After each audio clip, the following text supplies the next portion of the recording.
Academic research isn't some kind of fad. Topics don't just go in and out of fashion.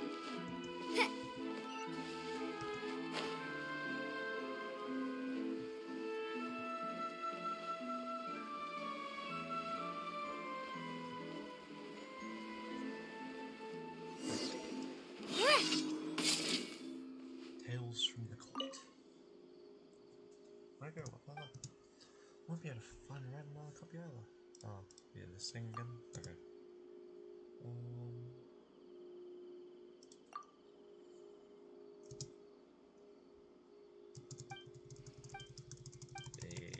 Yeah.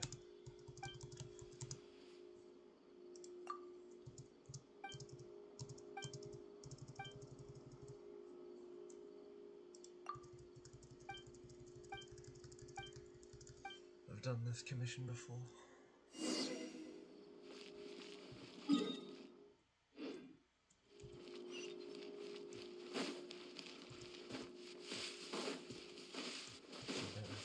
Everything. Talk to the noisy.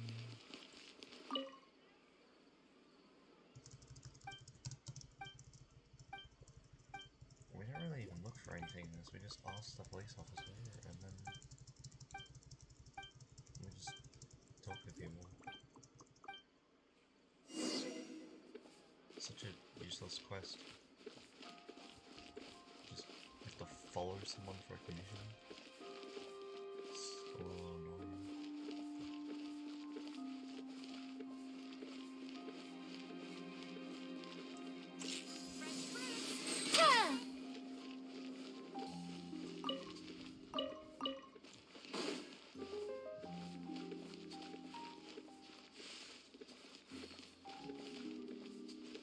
Alright, do you have anything?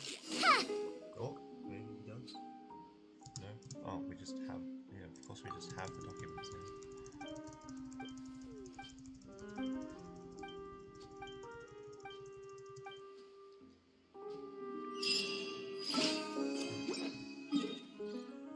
And now we swim.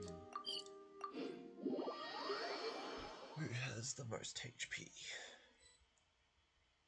8k, 10, 15, 15.5, 15, wait, that's not the lowest.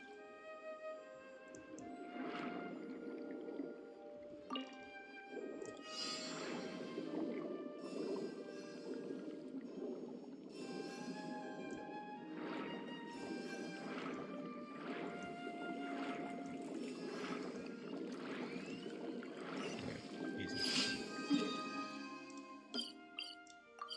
And the last one's on the way.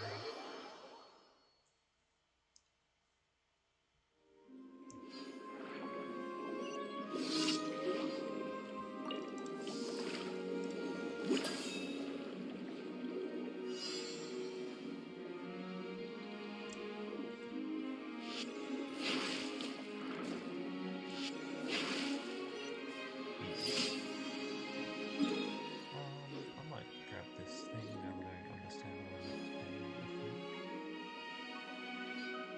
Actually, maybe I don't understand what I'm meant to do.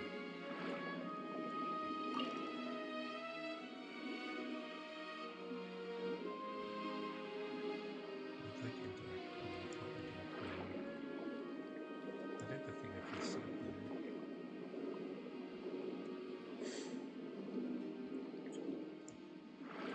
Somewhere like above.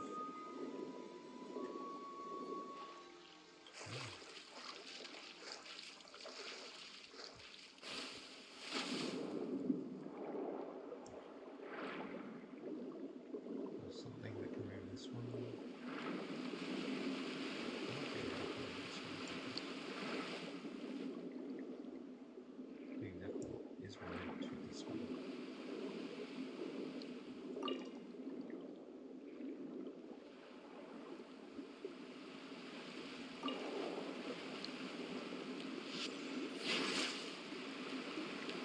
Just not quite sure how I'm meant to do anything. I can do this instead. With 3 attacks. Wait.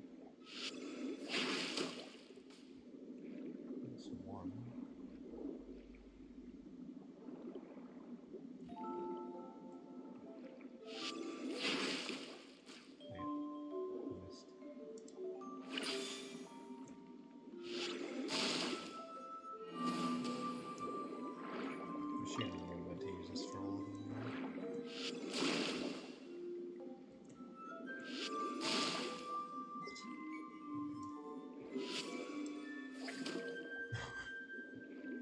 Wait, that doesn't count as an attack?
So confusing. Is there anything else around?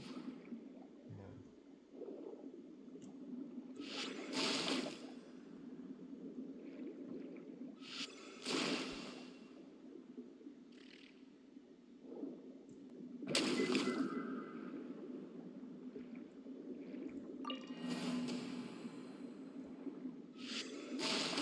Well, that got all of them. Okay.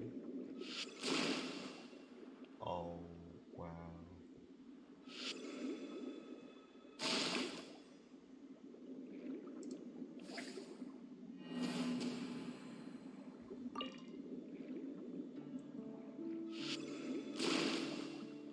That was so close to that one. How did I get it?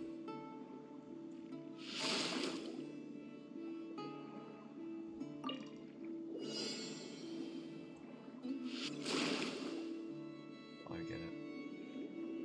I'm just gonna go to the other condition. Why is it? Because I'm in a challenge? Flick flick.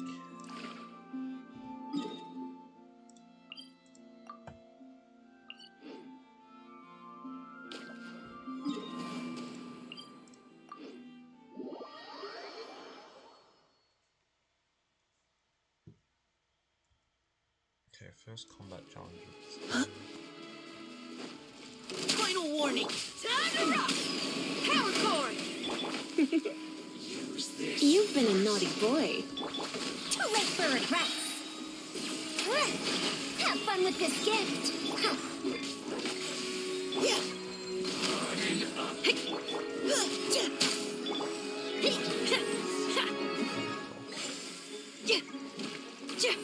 That seemed to work. Dare to mess with me? Leave the wounded to me.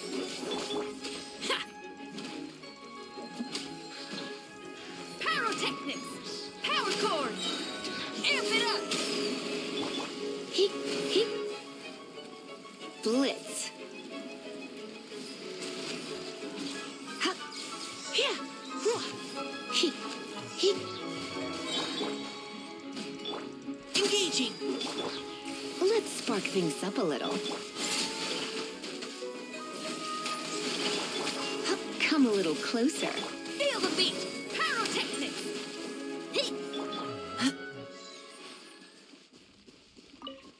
Wait, that wasn't even the condition? Oh. Now I feel stupid. Oh, I have to fight the actual thing.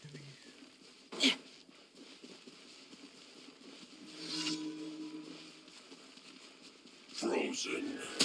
Crisp. Try till I'm dead. Too late for regrets.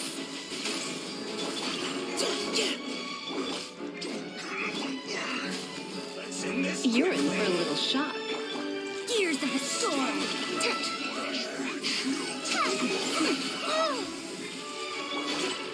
Let's keep going, team. Providing cover fire. Power core. Feel the beat. Come a little closer.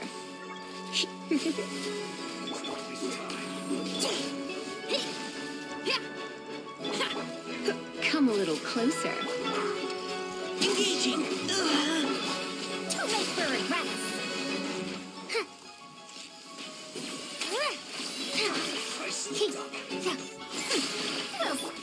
Amp it up. Pyrotechnics. Feel the beat. Providing cover fire. You're in for a little shock. Try not to enjoy. No sense of respect. Too late for regrets. Truth repeats its course. Power core. Miscalculated. Not the worst thing.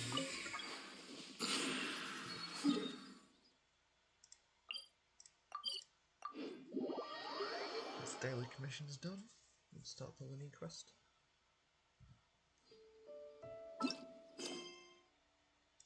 How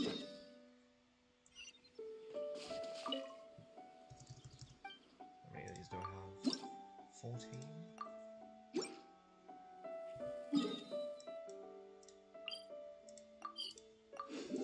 Submit our commissions and we can go.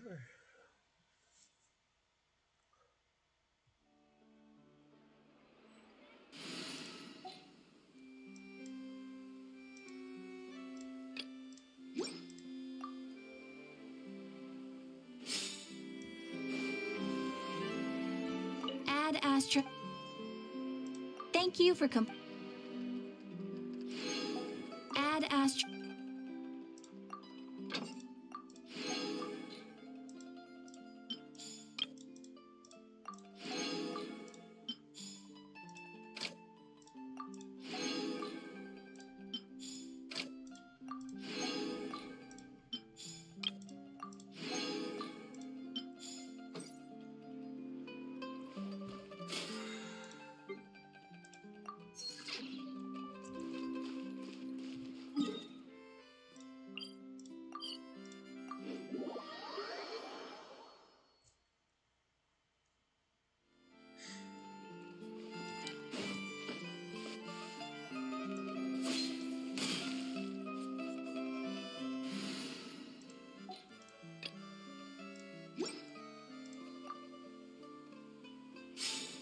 Never know when you need combat during these quests.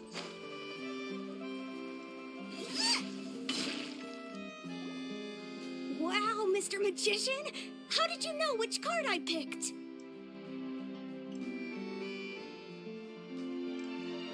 Oh, it's simple. Come closer, and I'll let you in on my secret. Magicians have a special skill called telepathy, which means we can read other people's minds. Really? Then, what am I thinking now? Well, first you need to relax, because I can see that you're clenching your fist in your mind, as if to say, no, I mustn't let him guess it. Aww. And now you're getting a little flustered. You're trying to find a way to empty your mind, to think of nothing at all. But the more you try to hide a secret, the easier it'll come out. You snuck out from home today, didn't you? You told your family a little lie so you could come out and play. Now, that's not a good habit. You can tell? Oh boy, you really can read my mind. Of course. Oh, and that's the end of my performance. You should really be heading home. Remember to apologize to your family, all right? They must be worried about you. All right, got it. Bye, Mr. Magician.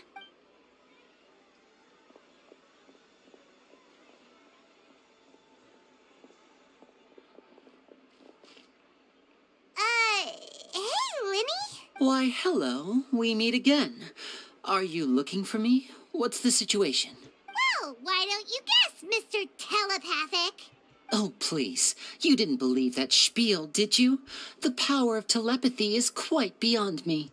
I'm sure that child would beg to differ. Seemed like you were right on the money. That was nothing more than a little trickery. I made an educated guess based on his micro-expressions. That, plus the fact that he was the only kid here without his parents, and he looked as guilty as sin. He made it easy for me. You guys, on the other hand... Let me guess. Don't tell me you're here for the Phantom Weasel, are you? Wow. Got it in one. Is this more of your trickery at work? Wait, really? No trickery this time. It was pure luck. His warning letter's been the talk of the town, so I figured that maybe you were asking around about that. Bingo! I plan on writing a column reporting on the latest news about the Phantom Weasel. So, Lyney, what are your thoughts on this infamous thief's reappearance? To be honest, it makes me angry. Angry? Why? You read his letter, right? The Phantom Weasel claims he's planning something in 3 nights' time at the Opera House. That's the night I'll be performing there. Huh. What are the chances? Wait a minute, you don't think he's after you, do you? Well, if he is, then his warning is clearly a direct challenge to me personally. And if he's not, then it's still going to be a huge headache for me. The mere mention of the Weasel's name is enough to scare people off. So once the contents of that letter get out, barely anyone will be showing up to watch my show. But I've been preparing for this for a long time. I'm not about to let him ruin my big day. This leaves me with only one choice. I have to expose the Phantom Weasel's identity before the show begins. Really? So what you're saying is, we might get to see a live duel between a famous magician and an infamous thief? Wow, this has exclusive written all over it. To be honest, I'm not sure if I'll emerge the victor. The Phantom Weasel is a notorious crook, infamous for his inscrutable methods. You're being far too modest, Lyney. I think your magic tricks are even more inscrutable than those of a thief. Thanks for the compliment, though I have to say I don't care much for the comparison. A lot of people liken magicians to thieves because we both have the ability to make things disappear without the person noticing. But there's an important difference that these people overlook. Allow me to demonstrate with a quick magic trick. Here, I have a flower, just an ordinary flower that was picked not long ago. Watch it carefully now. 3, 2, 1. Let's turn the camera and just made it disappear. The traveler was looking directly at it the whole time. It's gone! That's the question. Where did it go? Therein lies the difference between us. Thieves make precious things disappear, but only magicians make them reappear. If I could now invite you all to check your clothes, there might be a surprise in there somewhere. A surprise? Let me see!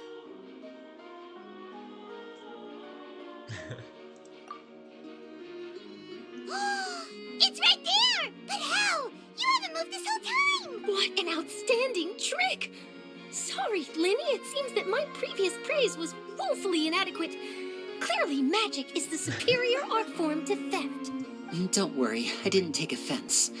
I just wanted to take the opportunity to perhaps change some of the preconceived notions you might have about magicians. Since Caesar's death, a lot of people associate magicians with criminality. It can be quite frustrating. I can imagine. Coming back to your trick just now, might I presume that you are well versed in floral symbolism? For example, magicians often use rainbow roses in their flower-related performances to represent passion and romantic encounters. But you used a Lumi-Do spell, which, if I'm not mistaken, allude to separations. I'm curious to know if there was any deeper meaning behind this choice. Impressive knowledge. It's no wonder you're such a successful journalist. But I'm afraid I don't know the first thing about floral symbolism. I'm just in the habit of using Lumi-Do spells in my magic. It sounds like something I should look into, though.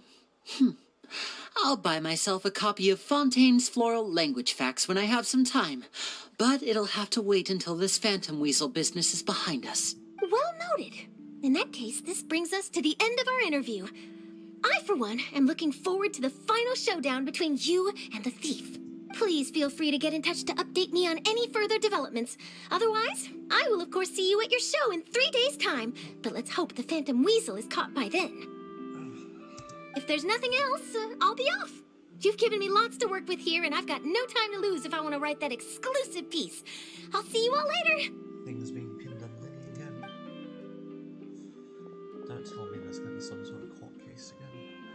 So, Lyney, are you gonna tell us how you did that flower trick now? I'm afraid that's my little secret. Aww. Well, magicians are entitled to their secrets.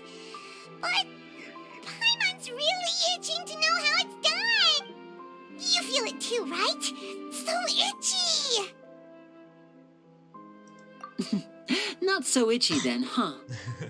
Well, since you're so concerned, how would you like to serve as my temporary magician's assistants and help me investigate? Magician's assistants? Oh, that sounds fun! Assistants are technically magicians too! Also, it'll bring us one step closer to figuring out how that darn trick is done! Shall we go for it? Excellent. Thank you for putting your trust in moi. The first thing we need to look into is who Caesar really was. If he truly was the Phantom Weasel, that means that the weasel is dead, and whoever wrote this warning letter is just a copycat criminal. Okay, so Caesar's the original Phantom Weasel. But if he wasn't the weasel? Well, that'll make things more interesting. It would mean that the weasel lives, and he's been laying low all this time in some corner of Fontaine. And if we're investigating Caesar, his fiancée Gemma is a good place to start. Word is that she visits the cemetery often, so I asked Lynette to wait for her there. We should make a move. Let's go and rendezvous with Lynette. Fresh fruit, sweeter than syrup.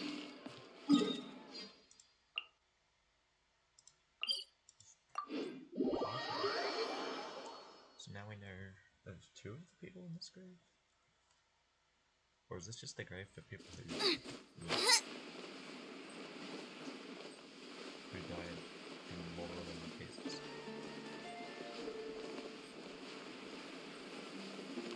I feel like it's not normally that many people here.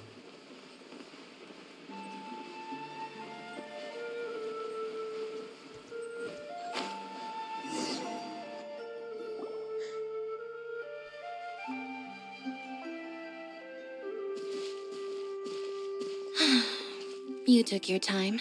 Sorry, I bumped into the Traveler and Charlotte en route, and we ended up chatting for a while. It's been a while, Lynette. We're working as Lenny's temporary assistants in the investigation of the Phantom Weasel. Thank you. It's good to have you helping. So, what's the situation? Have you seen Gemma? Nope. I've been here a while, and she still hasn't shown up. How bizarre. Maybe it was bad intel. Well, we won't get anywhere by standing around waiting. Traveler, Paimon, let's go ask around. He didn't die. He's come back. A lot of people here today, huh? When did this cemetery get so popular? Same thoughts here. What's going on?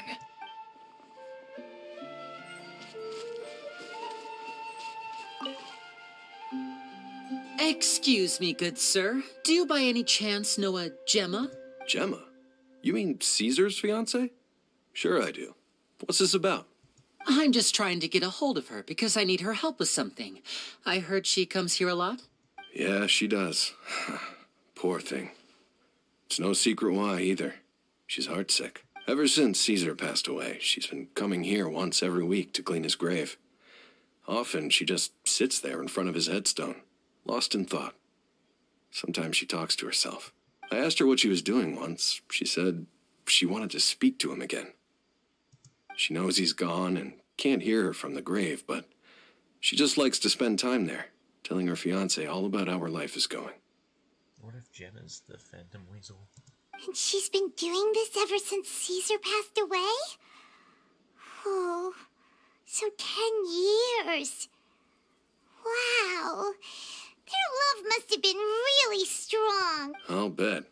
Caesar's reputation fell apart after his identity was revealed, so no one else visits his grave. Gemma's the only one who still thinks about him after all these years. I don't know if the mind lives on in the waters after death, but if it does, I'm sure Caesar must be grateful to have someone who remembers him fondly. If I'm honest, I think this is all so unfair to poor Gemma. Her fiancé was a low-life crook. He doesn't deserve someone like her. Anyway, all of that said, she's running later than usual today. Normally, she'd be sitting in front of his grave by now. I wonder if she's okay. Well, that's everything I know, I'm afraid. You might have more luck asking some other people. All right, well, thanks for sharing all of this with us. We'll keep asking around. You're welcome. I just hope she'll be able to move on one day.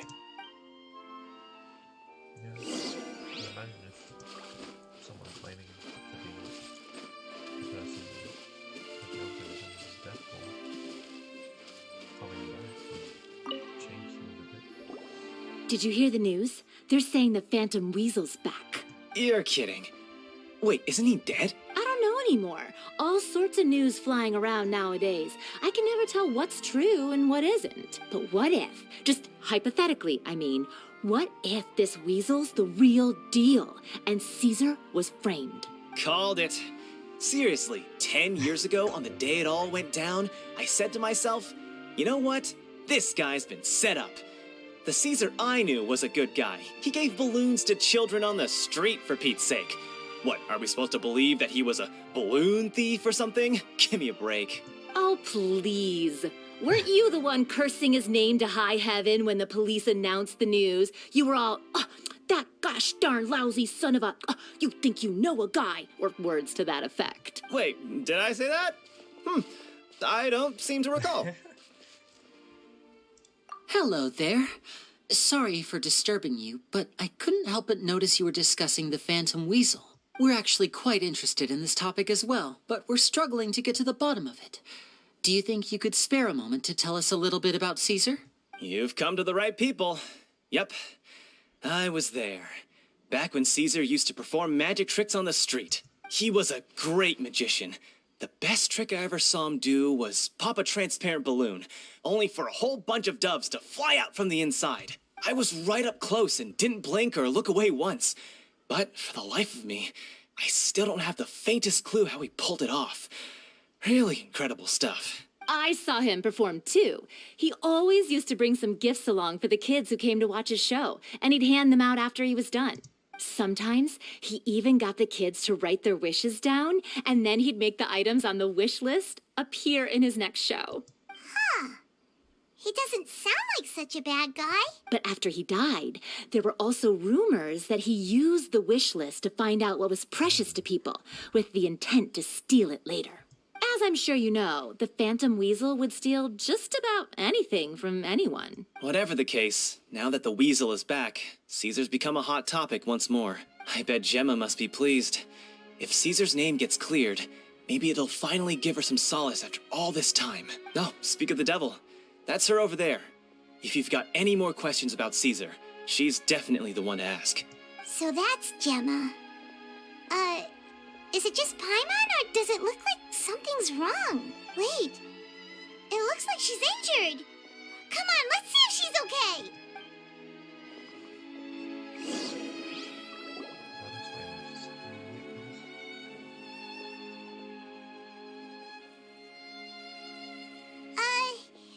Hi there. You're Gemma, right? Who's asking? Don't be afraid, we mean no harm. It looks like you're injured. How bad is it? Thanks for your concern, but you didn't answer my question. Who are you, and what do you want with me? My name is Lyney, and this is my sister Lynette. My name's Paimon, and this here's the Traveler. We're investigating the Phantom Weasel. The Weasel posted a warning letter this morning. If he still lives, that means that Caesar was falsely accused. You knew Caesar better than anyone else. So if you're willing, we'd love to hear what you think about all this. I promise you can trust us. We won't hurt you. In fact, we'll do all we can to keep you safe. I never believed that he was the Weasel. Huh. I suspected as much. Okay, so going back 10 years, do you remember anything strange in the weeks leading up to the accident? Did Caesar have a falling out with anyone, for instance? No, not that I know of. Got it. All right. Sorry for disturbing you. If you don't have any more questions, please leave. I want to be alone with him. Someone's coming up to more, it's kind of hard to ask those kind of questions. Judging by the look on her face, there's definitely something fishy about her. She's lying. She definitely knows something. That's fair. We're just a bunch of strangers who showed up and started questioning her about things that happened a whole decade ago. It makes sense that she'd be wary around us. In any case, I doubt we'll get any further here, so let's call it a day. Meet me outside Hotel de Boer tomorrow, and then we'll start the next step of our plan. Surely we meet up with Neo? Wait, where's the quest? Oh. Boring. Oh. Wait, it says tomorrow, doesn't it? This isn't gonna work.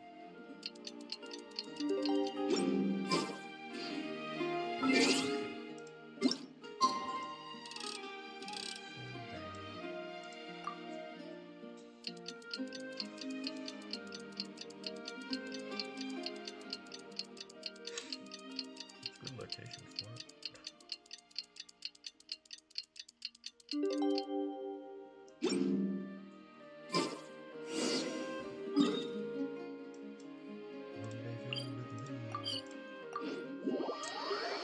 Use as many French words as they can.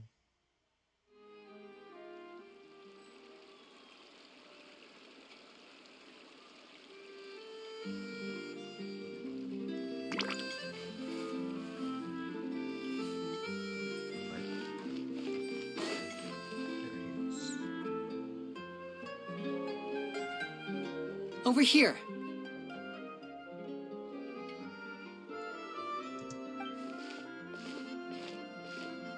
Lynette's not joining us today? I've had her follow Gemma and see if we can make any inroads with her. They should be at a cafe right now. Still, I don't think that Gemma's likely to open up to us. So, we need a contingency plan. Today, we'll be looking into a guy named Lorenzo, Caesar's former pupil and assistant. When Caesar passed away, all the stolen goods discovered in his home were confiscated and returned to their rightful owners. But Lorenzo was the only one privy to all his magic secrets, and he inherited his craft. Before long, Lorenzo was the next big magician in town, his fame surpassing even that of his master, and it made him very wealthy. He's since left the magic scene, though, and these days, he's a wealthy businessman with his fingers in a lot of different pies. Lorenzo could also be the new film.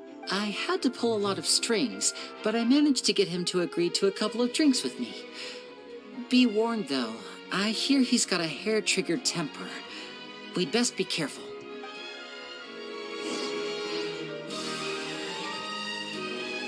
Race you!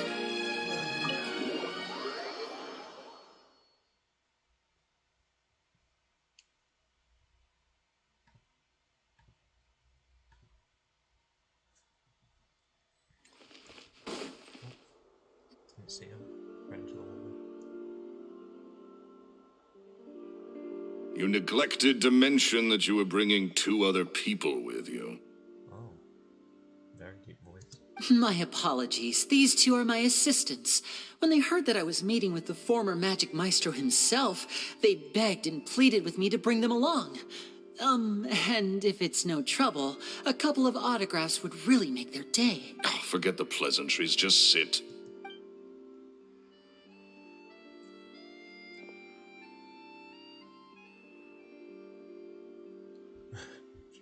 Get a load of this guy. Forget the pleasantries, he says, but he looks pretty happy about Lyney stroking his ego. Shut up. I only agreed to meet since we're both magicians. Do me a favor and cut to the chase. I have more important things to do than drinking. Much obliged, sir. As it happens, the matter I want to address is also related to magic. Yesterday morning, a warning letter from the Phantom Weasel appeared on the entrance to the Opera House. He claims to be planning something for the same evening that I'm scheduled to do a magic show there. As such, I believe that I may well be his target. I have to get to the bottom of this to ensure that my show can go ahead as planned. Naturally, any investigation into the Weasel starts with a few questions about Caesar, who... What is there to investigate? Caesar was the Weasel, and he's been dead for 10 years. So what if some sick creep thought it'd be funny to write a warning letter? It changes nothing. Are you trying to tell me you actually bought it? Please, sir, no need to get so worked up. I do concede that a copycat is but one possibility. Possibility? It's a fact, Lyney. Look, my patience is limited, so listen carefully while I'm still willing to put up with you. The Weasel is dead. Period. Everyone knows that, so do yourself a favor and quit this investigation. It'll lead you nowhere. Look, if this affects your magic show in any way, I will personally compensate you for any losses. Oh, sir, I'm honored, really. But this isn't about finances for me. My pride as a magician is what's at stake here, Lorenzo. Copycat or not, this person has thrown me the gauntlet, and I must meet their challenge head on. Your pride? Don't mince words with me, boy. Just tell me, what exactly are you seeking to do? I want to find out the Phantom Weasel's true identity. I have to know for myself what really happened 10 years ago. What would that accomplish? And what do the events of 10 years ago have to do with you, anyway? Look, you of all people should know that a magician never reveals their secrets. And in any case, dead men don't talk. So if you really care about your magician's pride, then you'll forget about Caesar and move on. This is all making him look really suspicious. Uh-oh. This is getting awkward. Lorenzo? Is that? Oh, it is you! I know that big, booming voice anywhere. What's up, my man? Want to grab a drink with me? Another day, I'm busy. Oh, come on. You can't be all business all the time. You know what they say? Live fast, die young. You gotta learn how to kick back and relax once in a while. If I wanted your life advice, I'd ask for it. Now get out of my face and go be drunk somewhere else. Sorry, my good sir. I don't believe I've had the pleasure. Oh, hey. Edmondo. He and I are business pals. We worked together a bunch of times. This is your first time meeting him? Oh, he's always like this. Foul-mouthed and hard-nosed. Never heard a kind word out of this guy the whole time I've known him. And he wonders why he can't get a girlfriend, despite being, what, pushing 40, 30, something? Anyway. Point is, a lot older than when he first got rejected by the girl he was into. And he's still into, from what I hear. Shut up and get out of my face. Another word out of you and you can forget about doing business with me ever again. Do I make myself clear? Sorry, I may have had a little too much to drink. All right, I'm gonna leave. Don't work too hard.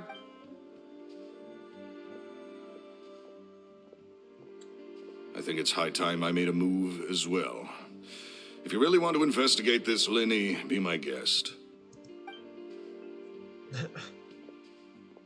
But if nothing good comes of it, don't say I didn't warn you.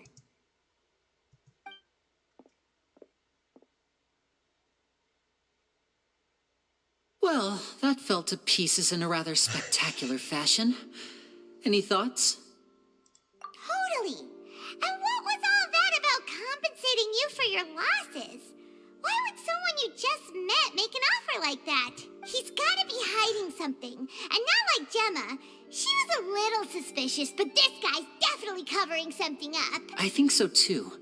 We need to look into Lorenzo more closely. That guy Edmondo seems to know a thing or two about him.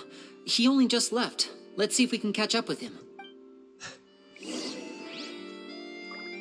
Drunk.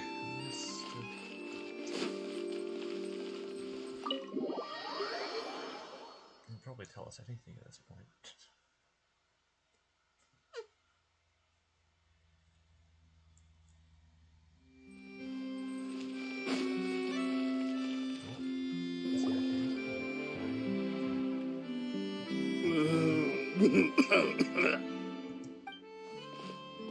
You okay there? Who are you? There's so many. Oh, it's you guys. Don't worry about me. I must have had one too many. I just need to ride it out. I said way too much back there, didn't I? Yeah, I nearly talked myself into complete financial ruin. Note to self, no more drunken chats when Lorenzo's around. So he was serious about threatening to cut you off? Ugh, Paimon knew he was a bad egg. Hey! Keep your voice down. Don't go prying into Lorenzo's personal affairs. Bad things happen to people who ask too many questions or make an enemy out of them. What kind of bad things? Don't even ask. I'm sorry. I'm gonna have to cut this conversation short. I'm not crossing that line again. And take it from me, trouble with Lorenzo is one thing you don't need in your life. You saw him flare up back there. I don't know what you said to him, but clearly it touched a nerve. That's not a good sign. You're too young for this. Don't get in over your head. I'm leaving. That makes it even less suspicious. And there he goes. What do we do now, Lyney? Shh! I think we're being watched. Someone was listening in to our whole conversation. Like, I kind of look like Silver then. Don't say anything and don't look back. Any altercation in the city will attract the guards. We'd better take this elsewhere.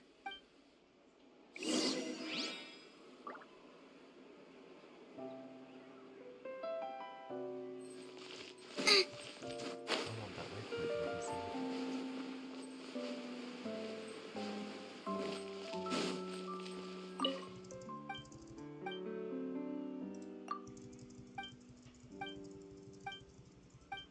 Well, can't buy anything.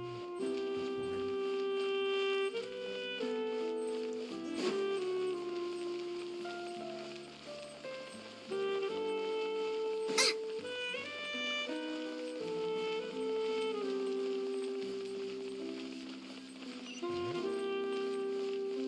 can't talk to you. I'm just gonna shoot you down and see.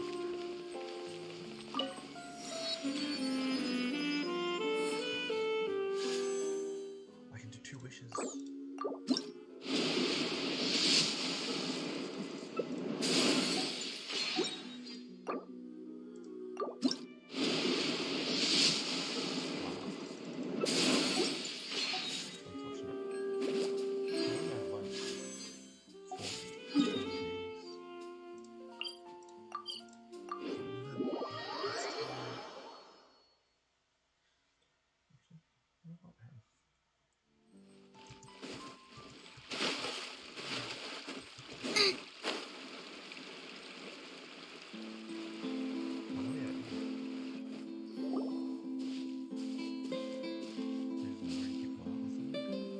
You followed us a long way. Why don't you come out and introduce yourselves? Oh, So you're Lyney. And where's your sister? Ain't she with you today? Save us the trouble and go fetch her for us. Let's not drag this out. Paimon doesn't like the tone of your voice, mister. Who sent you, huh? Save your questions, missy. You ain't gonna need answers where you're going. Capiche? Looks like we can't avoid this fight. Now, I'm not the strongest fighter, so I hope you're ready to back me up. Don't worry, we got this. yeah, should be pretty easy. Should be. Step right up.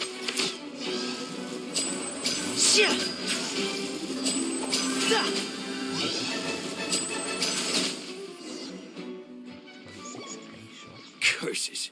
They're tougher than we thought. Vision wielders are always trouble. Intimidation ain't gonna work like it did on the lady. Come on, let's scram! So they're the ones that attacked the other person. Hey, wise guys, we ain't through with you yet. Oh, they got away. Did you catch what they said just before they left? Gemma. Something about Gemma. intimidating someone else. Sounds like they just wanted to rough us up as a scare tactic, and they've already done it to someone else, but who? You're right. She was injured when we saw her yesterday, and she acted like she had something to hide. Maybe she was too scared to tell us the truth because those guys had threatened her. Well, if that's the case, she should be more willing to open up to us once she learns that those thugs won't be bothering her anymore. Let's head back to the cafe and see if we can get any information from her. Hopefully you're not still being followed to the cafe.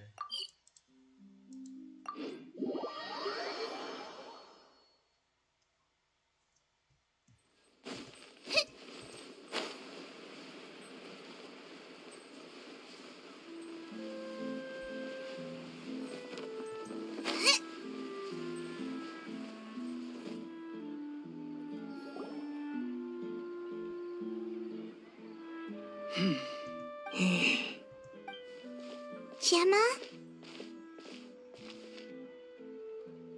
You again.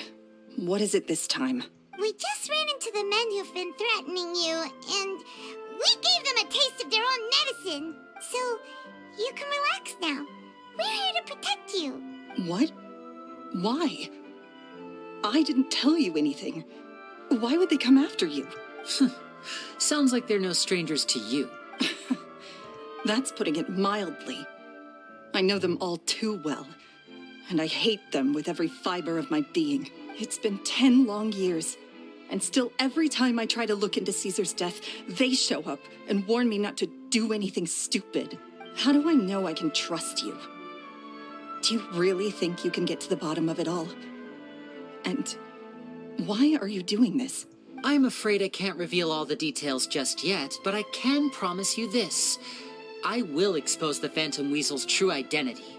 Because you see, this is a personal matter of the utmost importance. I give you my word. Trust me. Okay. How can I help you?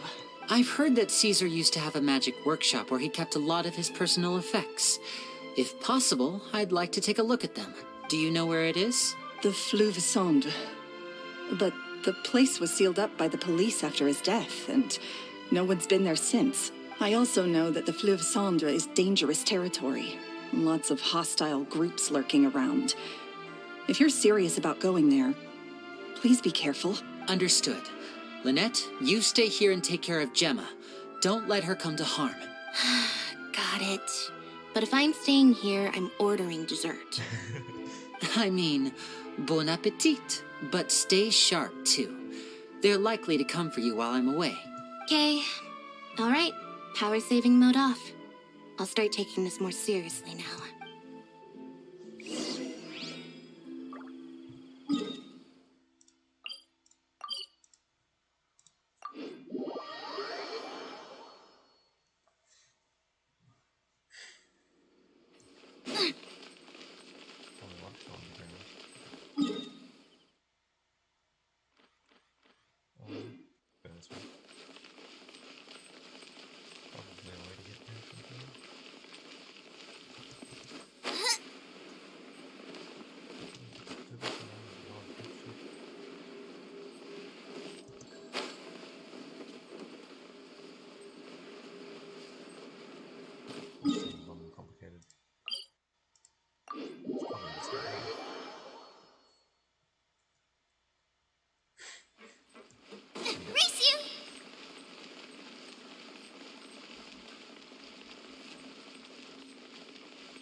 If Gemma gave us the right location, then the workshop should be right nearby.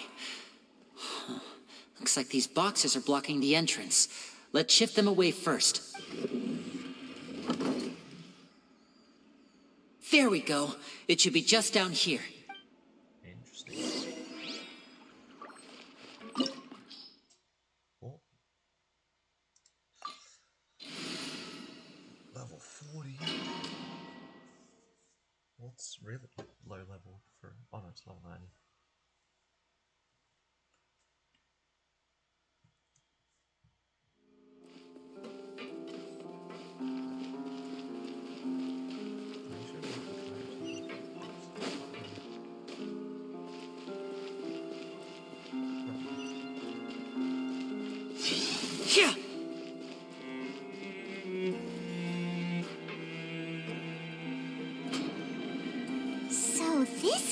Caesar's workshop.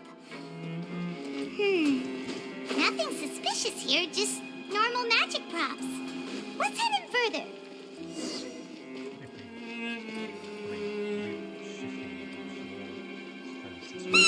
What was that? Oh, is this one of Caesar's gadgets? Guess we must have triggered some sort of device.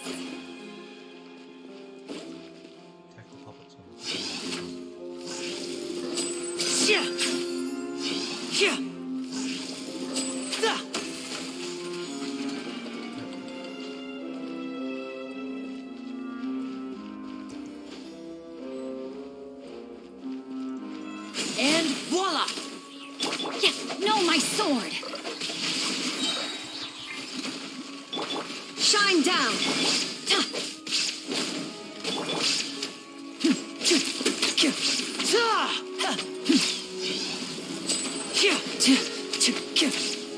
Now disappear!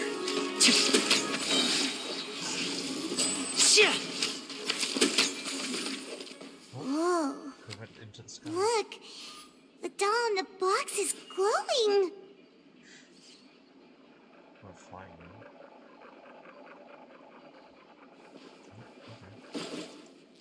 There's something written on the card on this doll. Let's take a closer look. Like a little dove, a robot with cool powers. You need your parents' permission to own a pet, but you also need to take good care of it. Fluffy toy dove for you this time. If you're ready to own a pet, I'll make a real fluffy dove for you next time.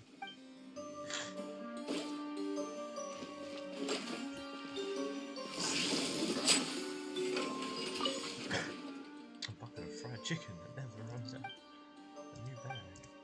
What you have seen is a fried chicken that never runs out. Just as there's no such thing as children who never grow up. Also, eating too much fried food is bad for you. Make sure your parents are healthy like a salad. Rise.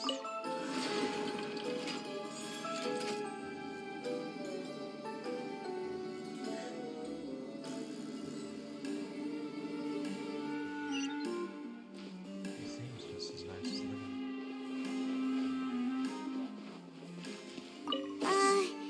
These magic boxes are moving.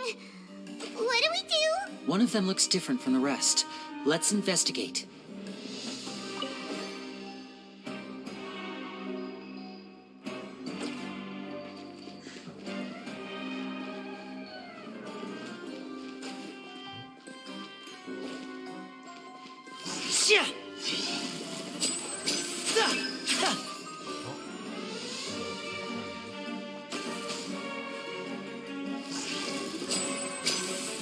Got it.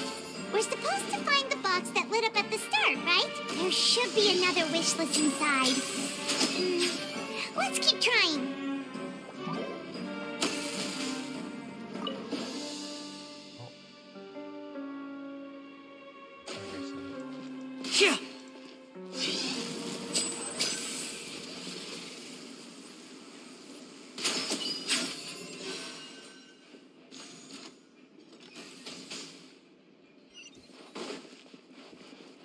I guess I can get that first inside.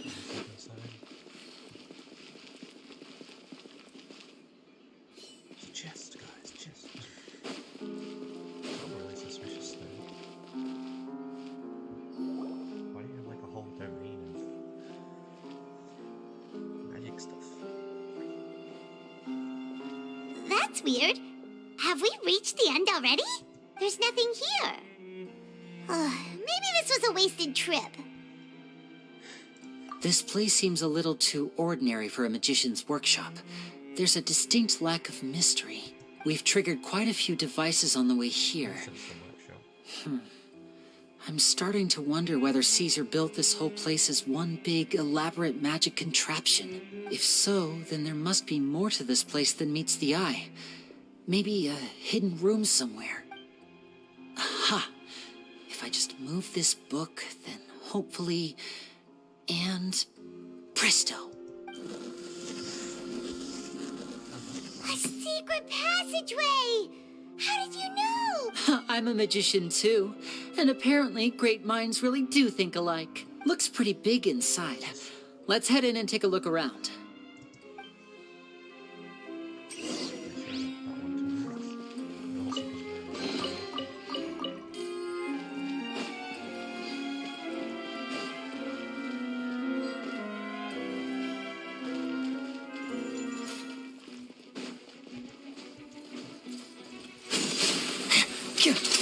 Let's get this show on the road.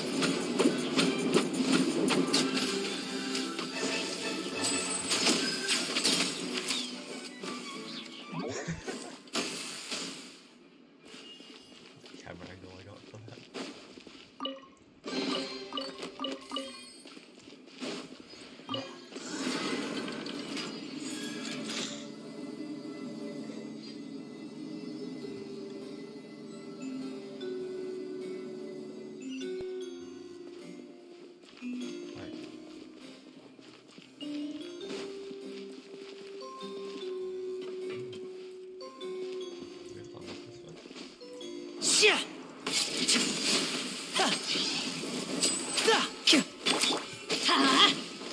I'm going in!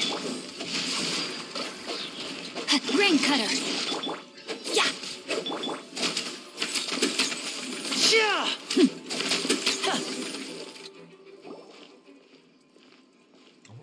Now we're walking down somewhere.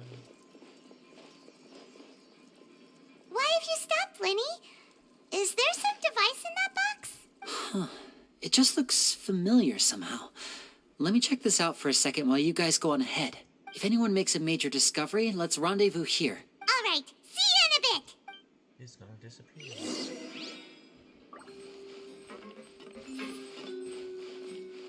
Isn't that the kind of box you use to make people disappear anyway? The placement of this device inside. If I remember correctly... It's not gonna be there when you get there. Just when you get stuff on top that makes the device activate. That's what I get there.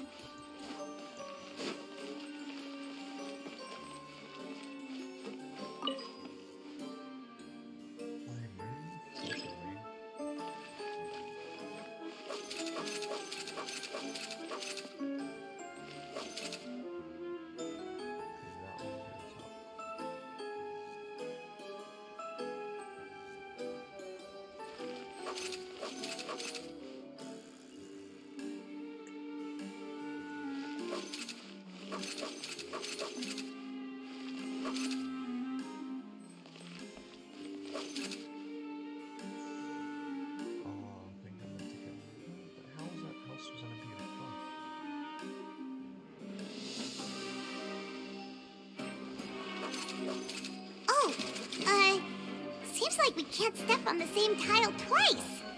Guess we've got to finish it in one run, huh?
case is full of Caesar's own notes.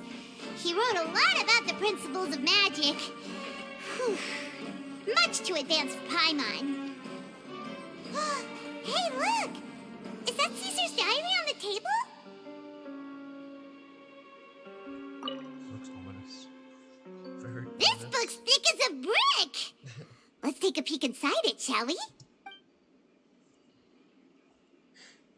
Oh, lots of stuff. The wish list. At one of my shows a few days ago, a child asked me how I pulled candy out of my hat. As a joke, I told the kid that the hat has a built-in wish-granting machine. Next thing I know, today a whole bunch of kids were pestering me to pull all sorts of things out of the hat. So I told them another white lie. The machine needs time to power up, but in the meantime, you can write your wishes down. Well, they took me up on that offer, enthusiastically. As I write this, I've only just got back from running around all over town, buying the things they wanted. Boy, are my legs sore. I wound up saving very little this month, but that's not a major issue. I now have a bigger problem. How am I going to hide all these things inside my hat? 2 children came to talk to me after today's show. I don't know why they were out on their own. They looked much too young to be unsupervised. I do hope they got home safely. Anyway, they said that they wanted me to teach them how to do magic. It's not uncommon for children to ask this, of course, but I've never seen any of them as serious about it as these 2. Is that Lyney and Lyney? I told them that learning magic is very hard work, but that didn't faze them at all. It's like they already knew. And they seemed so committed. I couldn't turn them down. Does Caesar like Lyney when it's master? That magic teacher? It seems like something's bothering Lorenzo lately, but he won't open up to me about it. Surely he's not upset that I agreed to teach those 2 children. I'll have to talk him around. I have a good feeling about those kids. They're naturally talented, and it seems like they're not new to the world of magic. They have all sorts of fantastic ideas. All I'm really doing is helping them develop a more professional standard training plan. They wanted to call me Master, but I told them they absolutely mustn't. Any magician worth their salt could have taught them what I have. They're the geniuses here. Compared to them, I don't deserve to be called any sort of master. With time, I have no doubt that they could become far greater magicians than I. My only concern is why they're so mature for their age. I fear they've had to grow up too fast. I don't dare to imagine what they must have been through. Gemma thinks so too. She doesn't like being around them. Says that their eyes are too piercing. They don't bother me, but then again, I've never been the sharpest tool in the shed. It's nearly time for me to go on tour. I asked the 2 kids if they'd like to come with me, but they shook their heads. I once overheard them talking about their father and their mission. Sounds like their parents have other plans for them. I guess we'll be parting ways soon. Definitely. It's only been 10 days since I first met them, but I think that I've gotten a feel for their personalities now. They're very tough, but also very cautious, and they trust no one but each other. This, I fear, is not a good habit to have. They hide things from me too. For example, when I asked them where they live and why they wanted to learn magic, they lied. That's the thing about children. Whenever they're trying to cover something up, it always shows somehow. I can sense that their lives have been hard, possibly even dangerous too. They're not like other children. It's a shame that I can't do more to help them. After thinking things over, I decided to tell them a bit about how I see the world. It's full of lies and falsehoods, and that is why we must find our own truth.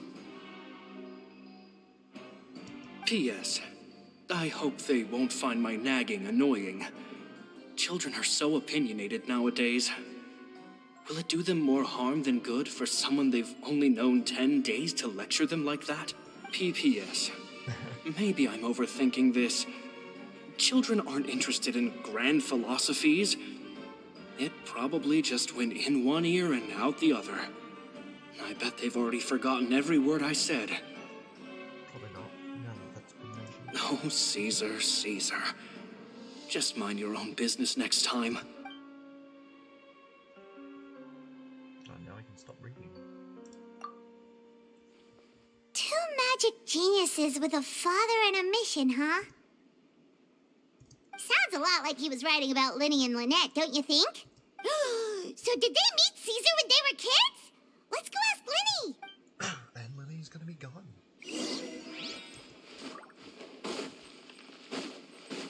I'll be very surprised if it's still there. Oh, it's still there. Lyney? Shh, hold that thought. As I expected, there's a lot of fishy things going on in this place. Fishy? Uh-oh, what have you found? All in good time. Before we go over our new leads, I want to tell you how a high-altitude escape is performed. First, the magician slots themselves into a magic box in full view of the audience. The box is then suspended high in the air, and a short while later, the base automatically opens. At this point, a dummy will fall out of the box, but it looks real enough to grab the audience's attention, and they start wailing and screaming. Meanwhile, the real magician, who has by now blended into the crowd, waits for a good moment to make their appearance and put on a hysterical performance. Oh no! Is that me? Did I just fall to my death? Very vivid description. Paimon can really picture it. And then what? The audience's gaze then turns to the magician, and by the time they realize what's happened, the dummy has vanished, as if everything that just happened was some sort of shared illusion. Of course, that's just how I think the process should work, theoretically speaking. The inventor of this trick never performed it successfully. When the box opened, Caesar was the one who fell out, and not the dummy. He fell right to the ground from the highest point of the opera house. No one could hope to survive that fall, not without a vision at least, and no one else has ever attempted this trick since. My understanding of how it works is just based on what I could gather from his notes and the relevant gadgets here in his workshop. So Caesar's famous high-altitude escape has never been done, huh? Paimon was about to say how cool it would have been to see it in person, but if it's that dangerous, it's probably for the best that no one else tries to do it. Wait a second. So if a dummy's supposed to drop out of the box, then where does the real magician go? How does he get out? Glad you asked. That brings us to the secret of said box. This box right here is the one that Caesar constructed himself to use in the performance, and it's not as simple as it looks. Inside, there's a device that only the magician himself would know about. Once the magician's inside and the box is lifted up into the air, the audience's view of the box is fixed at a certain angle. From where they're standing, they have a clear view of the front, sides, and bottom, but the back and the top are now no longer visible. At this point, the magician presses a button inside the box, opening a secret door out of view. He then escapes through this trap door onto the opera house roof, waits for the dummy to fall and distract the audience, and quietly returns to ground level. That's way simpler than Paimon imagined. Even Paimon could probably do it. Well, there's a little more to it than that, of course. The hardest part of this trick is controlling the audience's mood and reactions. That takes an exceptional degree of showmanship. There's the falling dummy, the miraculous reappearance, the pompous performing. Maybe the magician would even have themselves tied up before it begins to strengthen the impression that there's no escape. Many days and nights of careful research and painstaking practice would have gone into this, all culminating in a performance just a few minutes long, but one that still manages to transform the shock and grief of a tragic accident to the joy and laughter of a mesmerizing magic trick. Caesar was a highly accomplished magician, but unfortunately... So, how did it go so wrong? You said you found some fishy stuff here. Have you figured out what really happened? I can make a pretty good guess. I looked into the case files. The magic box Caesar was using at the time of his death had the secret button I mentioned positioned on the right-hand side. And, sure enough, he always used his right hand as his dominant hand in public. Okay. Nothing suspicious there. But here's the strange thing. Most of the devices in this workshop have the mechanism on the left-hand side, including this box right here. Which leads me to believe that Caesar was in fact left-handed. Okay. Because a magician can't afford to have their most basic habits stand out too much. People naturally focus their attention on the most important details of the task or situation at hand. But a magician needs to be able to redirect an audience's attention at will, so as to avoid arousing their suspicion. The essence of magic is getting people to believe a lie. If even the truth raises eyebrows, the falsehoods become all the more difficult to mask. And so, Caesar trained himself to use his right hand to align with his audience's expectations. Great magic always requires sacrifices. But in his most stressful and nerve-wracking moments, and when no one was watching, reflex would kick in and he'd use his left hand. That's why he set his gadgets with the mechanism on his left. Exactly. I think that's likely what happened. Caesar would have been under a lot of time pressure during the escape. He'd have had mere seconds to open the hidden compartment, retrieve the dummy, then open the secret door and make a swift escape. But I'm sure he was confident. He would have rehearsed countless times to the point where it was second nature. He'd barely need to think about what he was doing because muscle memory would guide him through. So he opened the compartment, took out the dummy, checked everything was in order, and then went to leave. With his left hand, he reached for the button, and suddenly, his heart skipped a beat. It wasn't there. Much like when you reach for your keys but find your pocket empty, his mind needed a moment to process what was going on. Instinctively, his left hand would keep feeling around for the missing button, maybe for another second or two, until the bottom of the box gave way. With the stakes being as high as they were, just a 2-second delay cost him everything. The authorities would find nothing suspicious and conclude that his death was due to his own error. When in reality, someone switched the boxes, and they did it to murder him. But how would they be able to make the switch without being noticed? That would be difficult to pull off, no? It would have to have been someone who knew that he was left-handed, and who could move his props around without arousing suspicion. Someone who was always by his side. Isn't that right, Lorenzo? You just couldn't let sleeping dogs lie, could you? There's not a lot of people who'd go to all this trouble for some magician who died 10 years ago. I didn't want to have to do this, you know. Silencing you the hard way just creates more problems for me to deal with. But I gave you your chance. I hoped you'd do what's good for you and back off like the lady, but you disappoint me. You mean Gemma? So you are the one who's been threatening her! Yes, although however stubborn she might be, she was never much of a liability. But you people, you never even knew him, but for some reason you just wouldn't drop it. Which is why you can't leave this place alive. Take them out, and make it quick. Do your worst! Surprised you don't know what I've done already. Step right up.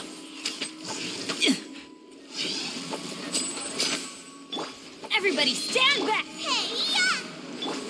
Rain outlines your fate. Huh? Illusion shattered! Now disappear. Shia!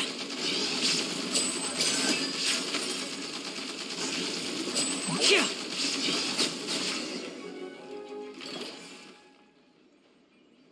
Now we're just running. What? Did you just get knocked out by cards? You kids are tougher than you look. Had enough yet, Lorenzo? Your cronies can't help you now. I think it's high time you started talking. And what I'd really like to know is, why did you murder Caesar? If I had a mora for every time you said that man's name. Of course you idolized Caesar. Everyone else did. But I was the real genius magician. Me! He was just an amateur who did cheap tricks for gullible children. I was the one who made magic into the fine art it is today. The aristocrats doffed their hats to me! So it was jealousy. Jealousy. Hatred, more like. I hated Caesar. All he cared about was his magic. He lived and breathed it. He poured everything into his street performances and his stupid tours like it was just a hobby to him, never bothering to think about Mora. What sort of fool devotes their life to the art of deception and never has a Mora to show for it? But the people loved him, didn't they? Oh, how they looked up to him. No one gave me a second look. All I ever heard was, "Oh, your master's amazing, isn't he?" Amazing. Yeah, so amazing that he was completely broke. Every other apprentice was living it up at their master's expense, but no, not me. I put in all the work, mastered all the skills, and it brought me nothing more than the life I already had. He forbade me from using magic to trick people out of their Mora. There was nothing he hated more than that. And with his reputation in Fontaine, it was too risky for me to go it alone. As long as he was alive, if I dabbled in my own brand of money-making magic, he would expose me, and it would destroy me. I had to kill him. There was no other way. He had to go. And this was your only motive? It was reason enough. What other motive would I need? Well, I was under the impression that there might have been other factors at play. For instance, maybe you were in love with Gemma, but she was engaged to Caesar. In love with Gemma? Don't be ridiculous. Guess I was wrong about that then. Next question. Are you the Phantom Weasel? I am. Caesar was so strict with me. He insisted that his way was the right way, that the sole purpose of magic was to bring joy to the world. I never bought into any of that. I was more interested in the practical value of magic. Sure enough, it helped me fill my pockets with all kinds of valuable treasures. Oh, yeah! Charlotte told us that the weasel would steal whatever people valued, no matter how much it was worth. That's just how it looked from the outside. What would any thief want with second-rate loot? I've only ever targeted high-value items. I stole cheap things as a way of practicing my craft. It was other people's overactive imaginations that conjured up the preposterous image they then dubbed the Phantom Weasel. So that's the story, huh? Well, I hope you're ready to tell it all over again during your trial. What choice do I have? You're a pack of wolves, and you've got me between your jaws. You've seen what's here, and my last-ditch effort to stop it getting out has failed. What else can I do? So be it. I've enjoyed power and wealth for the last 10 years, the likes of which Caesar could never give me. I wouldn't choose for things to end this way, but I regret nothing. Very well. In that case, I'll contact the guards. Traveler, Paimon, keep an eye on Lorenzo for me. I'll meet you just outside the workshop when I'm back.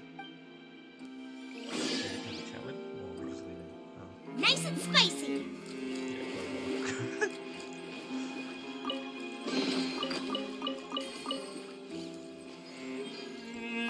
At least I can finally stop looking over my shoulder now.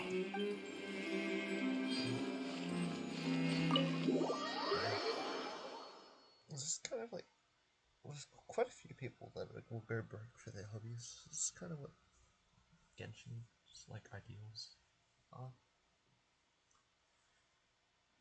I feel like how you have to like express their ideals through the games in some way. Lyney has told me the whole story. Lorenzo, do you confess to the murder of Caesar and to framing him for the Phantom Weasel's crimes? Look who's finally developed a conscience. What kind of disciple murders their own master? I hope it was worth it, because there'll be hell to pay.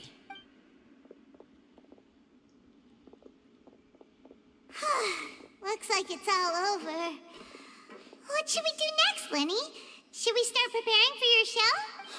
Let me think. Let's rendezvous with Lynette and Gemma first. With Lorenzo in custody, Gemma will no longer have to fear for her safety. Good point. We should go tell Gemma the good news right away. It'll give her some peace of mind for sure. That's true. What are we questioning Lyney?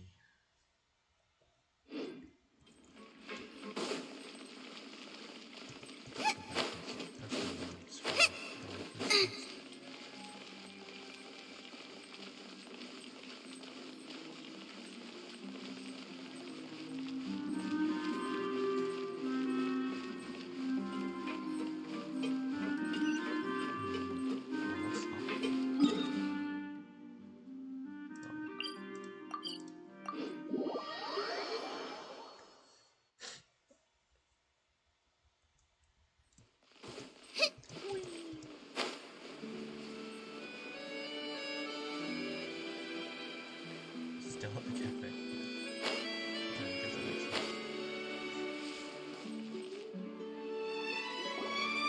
Ah, you're back. You were so quick. I've only just finished my third dessert. Your third? Lynette, come on. We've talked about this. Everything in moderation. You're not going to have any room left for dinner now. It's fine. I'll shift to exercise mode and jog off the excess sugar. That's besides the point. Well, it's done now. But try to eat a more balanced diet in the future. Point taken. Did everything go okay? Of course. Lorenzo was no match for us. The guards are taking him into custody as we speak. Gosh, that's amazing. I'm sorry. I still didn't know if I could trust you, but now it seems I can. I had my suspicions about Lorenzo, but It's okay. We understand. He did threaten you. Paimon would find it hard to trust strangers in your position, too. But you don't need to be scared anymore. Everything's gonna be okay. Sorry. My emotions are all over the place right now. I've been waiting for this day to come for so long. I always wanted to report Lorenzo. He took all of Caesar's property, which I found suspicious. But I had people watching me all the time, so I couldn't risk looking into it. I was so afraid. I was scared he'd do something terrible to me, and then no one would be left to visit Caesar's grave. So I never had the courage to speak out. Thank you all. Truly. Thank you so much.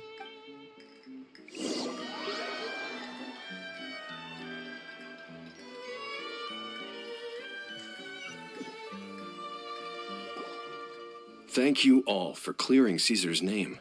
I never would have guessed that Lorenzo was the real Phantom Weasel. He never showed any signs that there were problems between him and Caesar in public. From the outside, it looked like they got along great. And to think that lowlife's been living life to the fullest all this time, while Caesar's name was getting dragged through the mud. It's a travesty. At least his soul can finally rest in peace now, thanks to your efforts. If only I'd realized before it was too late. Don't blame yourself, Gemma. This isn't your fault. Yeah, you still have the rest of your life to live. Caesar wouldn't want to see you spending it feeling guilty. Cheer up, Gemma. My brother's doing a magic show at the Opera House tomorrow evening. Would you like to come along? It might raise your spirits. This show will be a special one. We're holding it in Caesar's honor. In Caesar's honor? Really? Thank you. I'll be there. Great. We'll see you tomorrow evening. Traveler, Paimon, don't be late. Don't worry, we'll be there. No way are we gonna miss out on a free magic show. Wait, Paimon feels like we're forgetting something. Oh yeah, Caesar's diary! We never found out if the two kids Caesar taught magic to were Lyney and Lynette or not. Lyney changed the topic back in the workshop, so we didn't get a chance to bring it up. Oh well, guess we'll just have to ask Lyney tomorrow evening. Next evening.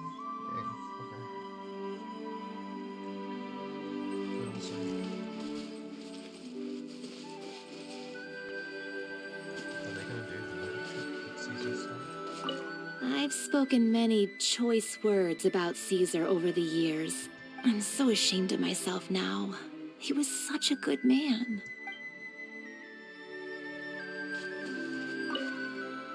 I can't believe Lorenzo was intimidating Gemma all this time. He comes around here sometimes.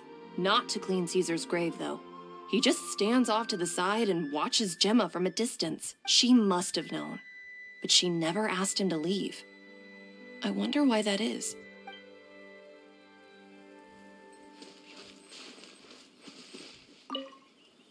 It may take some time, but Caesar's reputation will be restored now that the real culprit has been captured. Looks like Gemma chose a good man after all.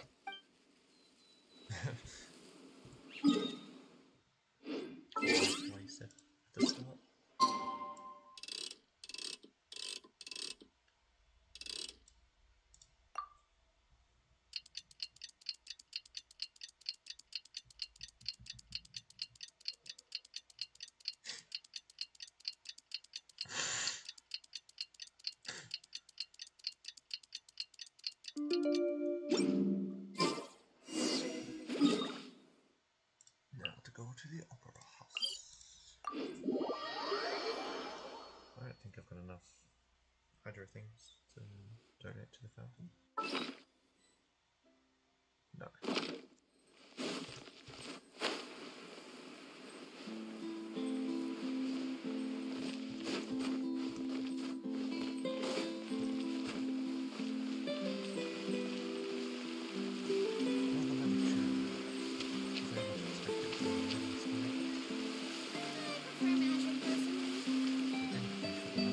Honestly, I'm not a big fan.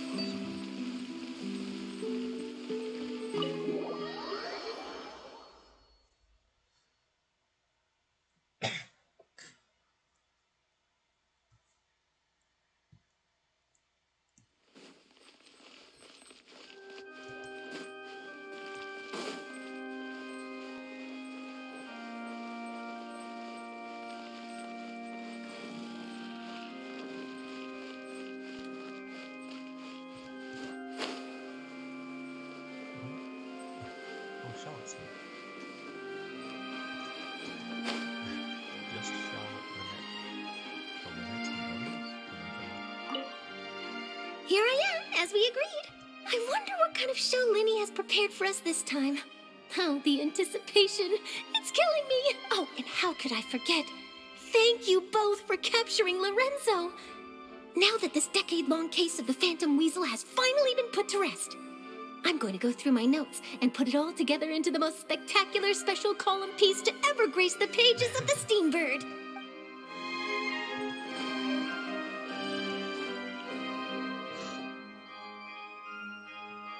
Nope, now it's fine. Paimon's excited to see another of Lyney's magic shows! Wait. Lynette, shouldn't you be on stage by now? Not this time. My brother's going solo today, so I'll be watching with you. Good evening, ladies and gentlemen. I hope everybody's ready because the show is about to begin. The great magician Lyney has prepared a spectacular show for us all tonight, concluding with an all-new grand finale that no audience has ever seen before. Wow! A new trick! Thank you all so much for coming. Now, prepare to join me on a journey through the mystical and miraculous. Wow.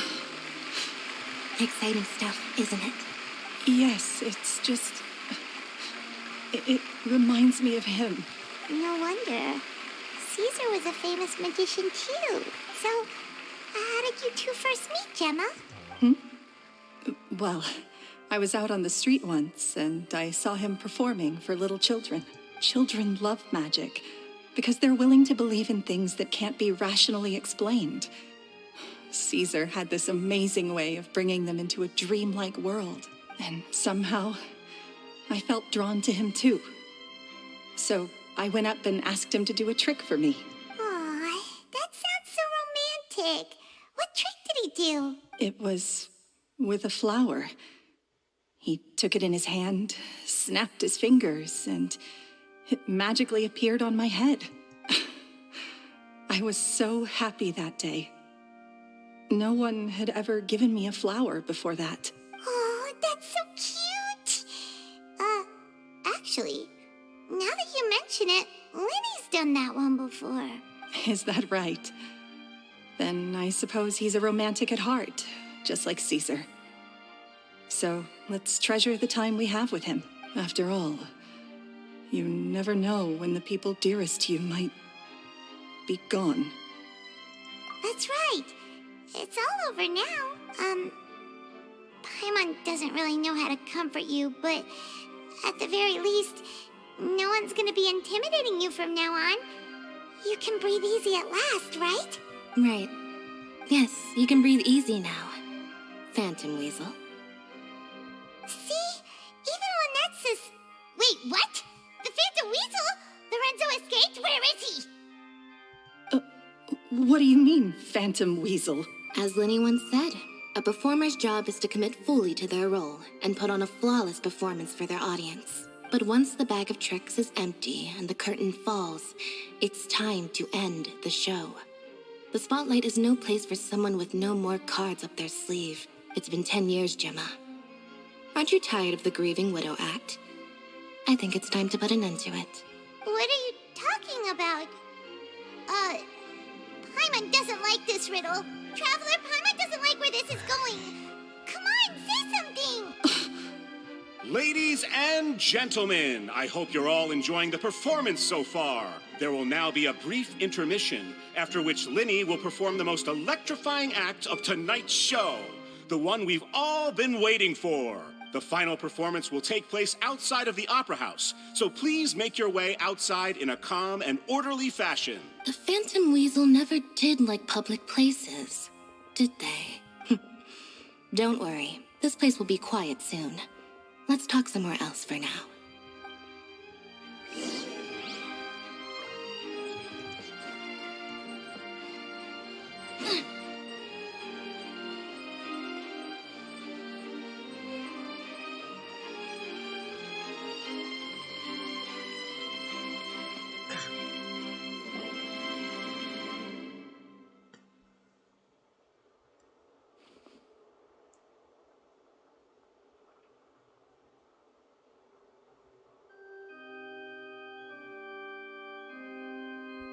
Dear me, this is awkward, isn't it? And unfortunately, I'm all out of gadgets, so I'm afraid I can't do any tricks to liven up the mood. This is a big mistake for a magician to make, but thankfully, I do have a backup plan. Now, who wants to hear a story? Lyney, don't we have more important things to address right now? Lynette accused Gemma of being the real Phantom Weasel a moment ago. Oh, what the heck's going on? All in good time. Magicians are good at guessing what people are thinking. I know the questions you want to ask. And as it happens, the story I'm about to tell might answer a few of them. Really? Well then, let's hear it! Paimon's dying of curiosity here! Let's go back to the very beginning. A decade ago, when the Phantom Weasel was terrorizing the court of Fontaine, she never missed a target, never left a trace, and no treasure was safe from her thieving hands. But as her infamy grew, so did the readiness of the police, and her opportunities to act became ever fewer. Every day, she ran the risk of being exposed for who she was. Of course, she could not simply take this lying down, and before long, she found her ticket to freedom. She would create a scapegoat, a false weasel to close the chapter on her behalf. After weighing her options, she set her sights on a renowned magician, Caesar. After all, magic and theft shared enough similarities for people to buy the story when the truth came out.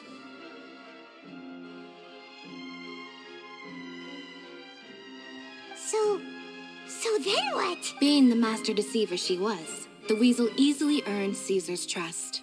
Now all that remained was to frame him for her countless crimes.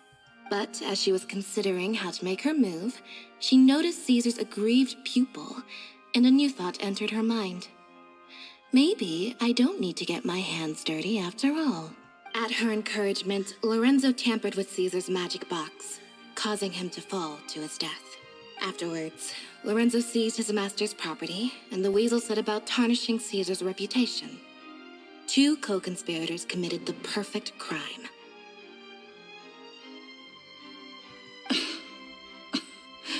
I've got to hand it to you. You're both exceptional storytellers. It's enough to make even me wonder whether there was really another mastermind behind all this, pulling the strings. You don't react like that unless it's true. But I just have one question. You seem to think that I am the villain in this tale. What's brought this on, Lyney? Is it something that Lorenzo said? Don't worry, Lorenzo said nothing at all. But I never believed that he was the weasel, and in fact, my investigation only made me more certain of that. He was too forthcoming with his confession, as if there was something else he was trying to hide. How disappointing. So you'd sooner trust Lorenzo than me, even without a shred of evidence? A magician is an expert at playing the audience to get the result they want. And I have no doubt that you, Gemma, are equally talented in this regard. With a little help from Lorenzo, you put on a very convincing performance. The lovesick fiancé, whose devotion to her betrothed is unshakable, even under threats of violence. Caesar was maligned and hated by all for 10 years, but you? Everyone sympathized with your plight. Who would suspect for 1 second that the lovely young lady always seen weeping in front of Caesar's grave was actually the mastermind behind his demise? No, not that poor lady. Perish the thought. Wait, so you mean the whole intimidation thing was just a hoax? Gemma and Lorenzo were both in on it? But why would Lorenzo agree to that? And why didn't he sell her out even at the end instead of admitting to being the weasel himself? Yes, why indeed? Maybe Gemma herself could enlighten us on that question. Well, Lyney, if you're so confident in your version of events, then I think the answer should be obvious, having killed Caesar with his own hands. Lorenzo was plagued by overwhelming guilt. Revealing the Phantom Weasel's true identity would serve no purpose. But if the Weasel remained free, then she could take care of Lorenzo's loved ones. An excellent answer, though sadly a little dull. Is that right? Well, don't let me bore you. If you'd care to change the topic to something more interesting, I'd be much obliged. As a matter of fact, there's one thing I'd really like to understand. Why would the real weasel have targeted things that only have value to other people? Could you shed any light on that? Of course. After all, we're just telling stories here, aren't we? If I had to guess, I would say that the real weasel must have had a terrible childhood. Left to fend for herself after her parents died young. Betrayed, scorned, beaten. She'd scrounge waste paper from garbage bins to draw on, using twigs and dirt for lack of ink and pen. She'd sew ugly rag dolls from whatever scrap material she could get her hands on. This was her only source of happiness in life. But it was all she needed, and she was content. Until the world decided that even this was too good for her. Once again, she was betrayed. And this time, everything was taken from her. She felt like life was a miry pit that dragged her further down the more she struggled to escape. At that tender age, she should have been happy.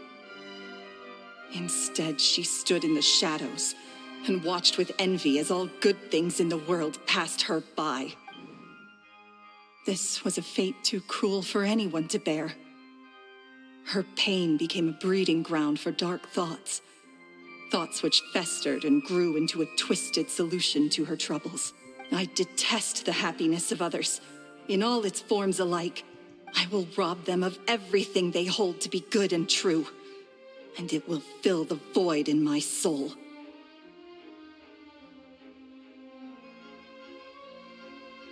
That's some pretty heavy stuff. Now it all makes sense. Does this story satisfy you, Lyney? Yes, it is quite to my tastes. Thank you for helping to clear up my confusion. Huh. That's right. What drove you to write that letter, Gemma? What were you trying to achieve there? Because without that, none of this would have ever come to light. She didn't write the letter. After 10 long years, I'd hoped that the Phantom Weasel would be consigned to the history books by now. But it seems like someone still wasn't ready to let her finally be at peace, Lyney. Or should I call you the Phantom Copycat now? You were the one who posted that letter outside the Opera House. But why? Very sharp, Phantom Weasel. Still as shrewd as ever. Well, no need for me to be coy about it.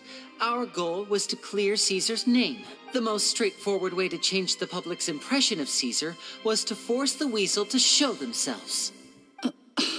That's it? You had no other agenda? Of course we did. We made it quite clear in the letter, I believe. I shall take from you that which you hold most dear, just as you did to me 10 years ago. 10 years ago? You mean Caesar's death? You met him? Wait. Oh, I get it. You were those two obnoxious kids. It's been so long, and you're all grown up now. I didn't recognize you. He taught you magic back then, didn't he? For what, 10 days or something? And you went to all this trouble. Why? Because you feel like you still owe him something? We remember all our debts, however great or small. 10 years ago, Caesar's reputation was torn to shreds, and his legacy was thrown out. 10 years on, and no one cares what the truth is anymore. But we did not forget. And so we came to find you. And? What exactly did you take from me? I'm still standing, as you can see. Lorenzo has admitted to everything. I'm free. Free? Do you really think so? Caesar once told me that even though the world is filled with lies and falsehoods, we must find our own truth. I think that applies to you too. Truth can take many forms. Prized possessions with nostalgic value, fervent hopes and dreams, and irreplaceable people. Life took many things from you, and those wounds never healed. When they ached unbearably in the dead of night, stealing became your way of numbing the pain. What are you trying to say? I'm saying that for the last 10 years, you've been living a rather uneventful life.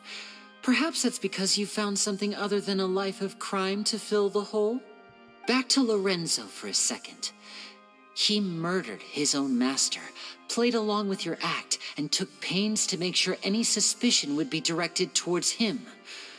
But what did he have to gain from all that? He knew who you were and the things you'd done, and despite that, he was willing to give everything up for your sake. He's the reason that you haven't felt the compulsion to steal in all these years. You're more than just accomplices in murder. You're the only real friends each other has.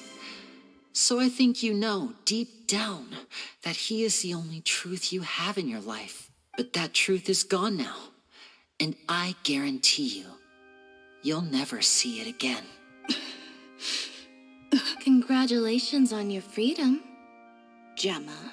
Your freedom will cost you dearly. From now on, you'll be all alone in a world full of lies and falsehoods. I do hope you'll be able to bear it. You've still got a long life ahead of you after all. Gather round, one and all. The time has now come for the amazing Lyney to perform his final act in tonight's show. I'm sure you're all wondering what he has planned for the grand finale. Well, wonder no more, for the answer is a death-defying high-altitude escape. A high-altitude escape? I'm sure you all remember the magician Caesar. This was the very trick that led to his fatal fall, after which he was dubbed the Phantom Weasel. But we have now learned that Caesar was wrongly accused, and that the real Weasel has now confessed to their crimes. Guess that's my cue to leave. Whew. I've been practicing this one for ages now, but I'm still a little nervous. Traveler, Paimon, I hope you enjoy the rest of the show. There may be a lot of people watching tonight, but you alone are my true witnesses. Lyney, wait. You two hid a lot from Caesar. He went to his grave without ever knowing your secrets. So what about now? Are you an open book? Or are you still the same as ever? You don't have to tell lies to end up isolated and alone. One day, you'll end up exactly where I am today. Maybe then you'll finally understand. You're wrong. I'm nothing like you. So, what are we, doing now? Like Lyney said, when you're ready, let's head outside and watch the show. A lot of stuff that's happening here should have been revealed in the... But what about Gemma? And we have to do the open quest before we can start this. She'll figure out what's best for her soon enough. Oh, and if you'd like to see Lyney after the show, you know where he'll be. The usual haunt. All right. Well, let's go and watch Lyney's finale then. This trick's a pretty dangerous one, but he should be able to pull it off, right? Surely cutscene for the... Race you!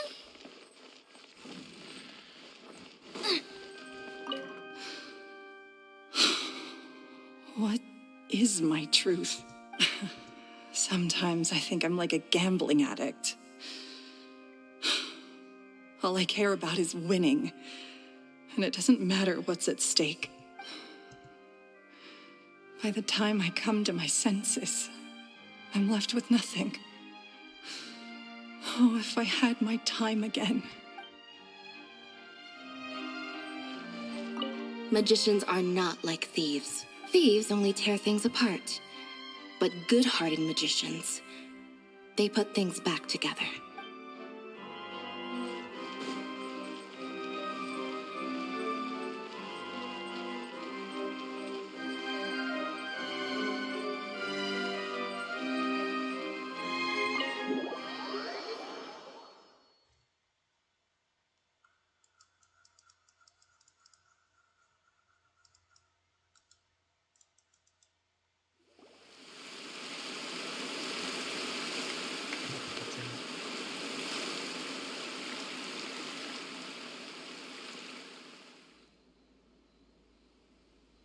Well, it's up there. Magic should be mysterious, surprising, and defy logic. Magic is hard work. Every single movement has to be practiced thousands of times. It's alright. We're used to that.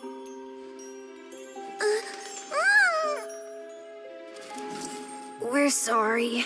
You've taught us so much, but we can't tell you the whole truth. It's okay. Do you still remember what I told you? This world is full of lies and falsehoods. I only hope that one day you can find your own truth. What about you? Have you found your truth? Magic is my truth. I want to perform a magic trick so great that people will always think of me when they talk about it. For a magician, what greater honor could there be? Look! Behold! Lyney is sealed inside the box. Will he manage to escape? 10 years ago, Caesar attempted this very trick, and it was at this precise moment that...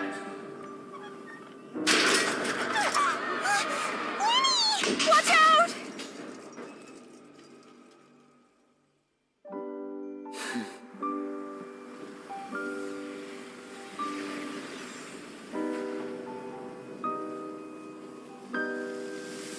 Mysterious. Surprising. And logic-defying. Isn't that right? This honor belongs to you, Caesar.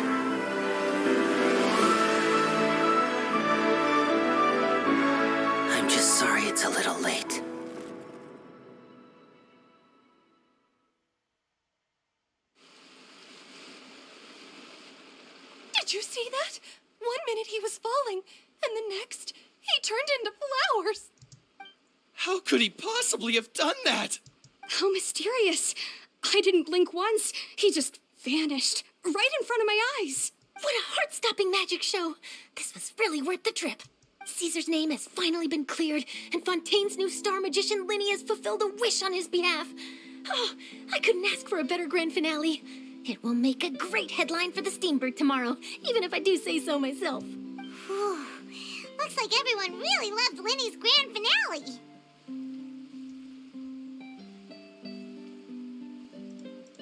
Paimon doesn't see Lyney anywhere. Where'd he go? Oh, Lynette said he'd be waiting for us at the usual hunt. But, where is that? Yeah, that's true. Oh, you mean the one where Caesar's buried? Yeah, that's probably it. This whole magic show kinda seemed like Lyney's way of saying goodbye to Caesar. So it makes sense that that's where he'd be afterward. Alright, let's go look for him there.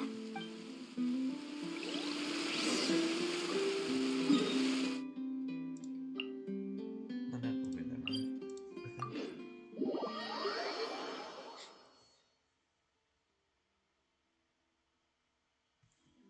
I didn't really show us that thing, actually. It's far away now. Didn't know what happened. Just saw him and had a feeling for the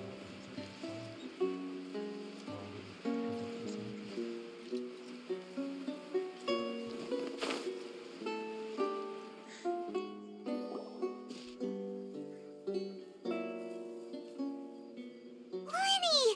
There you are. Are you alright? Paimon was scared to death when the chain broke.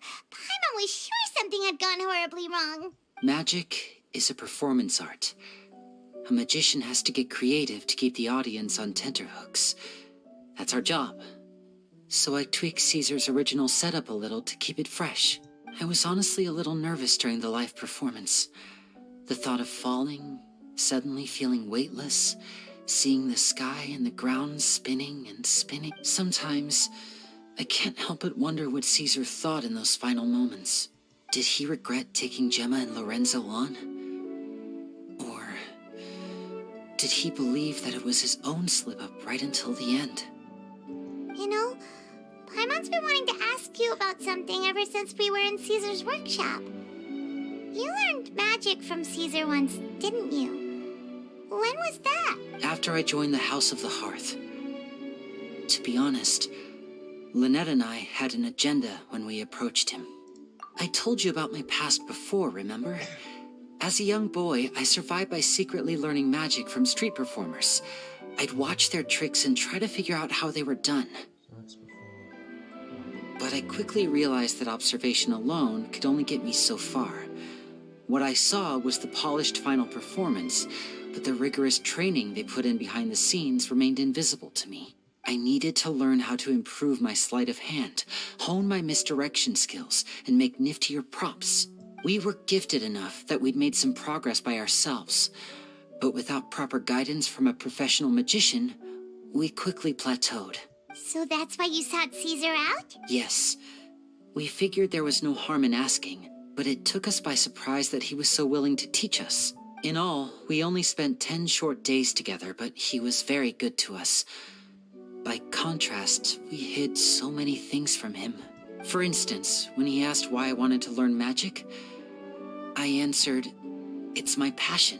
But in truth, there was already a lot more to the story by then. After being taken in by an aristocrat for our magic talent, then betrayed soon after, this was no longer about me doing what I loved. What amazed me was how the lie escaped my lips even as I was hesitating over whether to tell him the truth.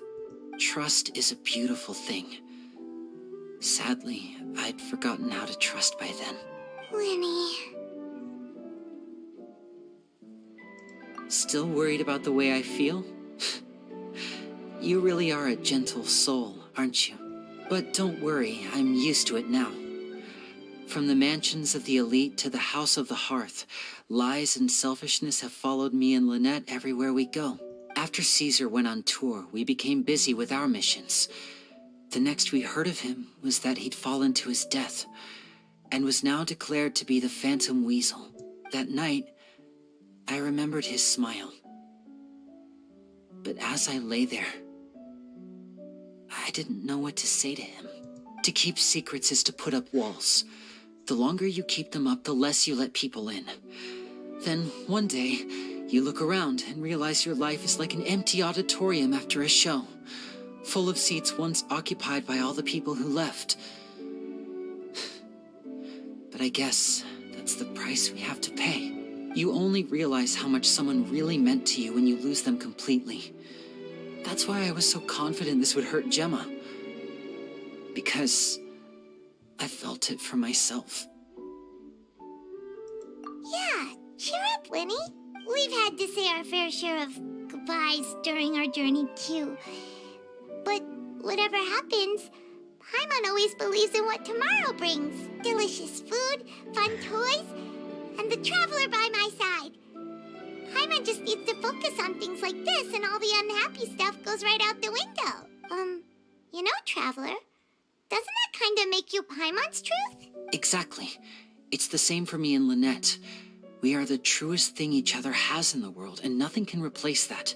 Life has taken plenty from us, like it did from Gemma. But at least it left us with each other. That's what gave us the strength to get through the darkest days. But Lomine was Aether's...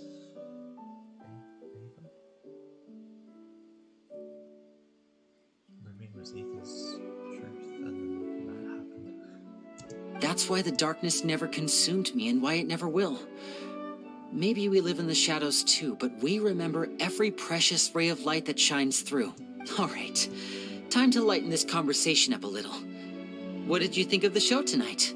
Were you happy with it? It was amazing! Paimon just wishes we hadn't been so distracted with the Gemma situation. We spent most of our time in the Opera House just talking and pretty much missed the entire first half of the show. Lyney, could you do just one more trick for us? Whoa, that's a bit of a tall order, I'm afraid. The show's just finished, so my sleeves are decidedly card-free right now. Aw, come on! Surely you can think of something. The Lyney Paimon knows can do anything if he puts his mind to it. Oh, all right then. I'll give it a go, but only because it's you. Watch closely. I have a flower in my hand. You liar! There's nothing in your hand! We ain't going along with this! Huh? My goodness, you're right. But I could have sworn I brought one here with me. Okay, try this. Count down with me. 3, 2, 1. 3, 2, 1. Now, have another look around. Maybe the flowers appeared somewhere else. Really? Let's see. Now I'm wondering if this actually has meaning with the flower thing. Wow, there it is!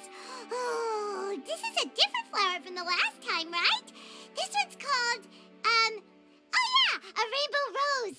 But more importantly, Paimon has to know how the trick is done. Please, Lyney, pretty please! Well, if you want to learn magic, you'll have to start by addressing me as teacher. Fine.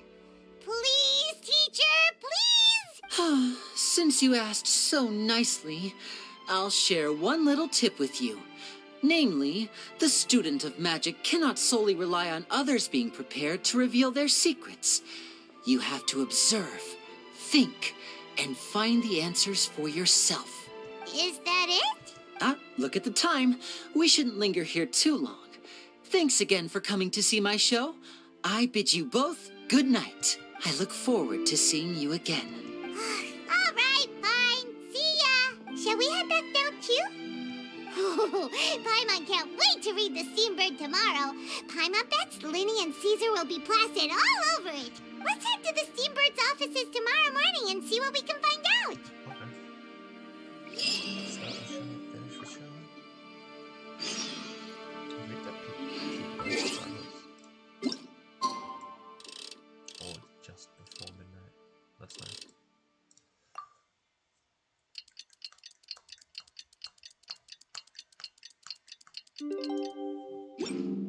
Oh, ow! What is that?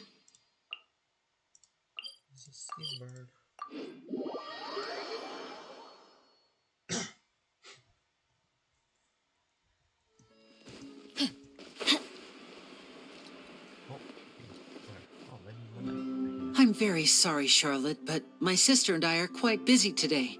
I'm afraid we'll have to decline this interview. Oh, please, Lyney, I'll only take a moment of your time, if you would be so kind.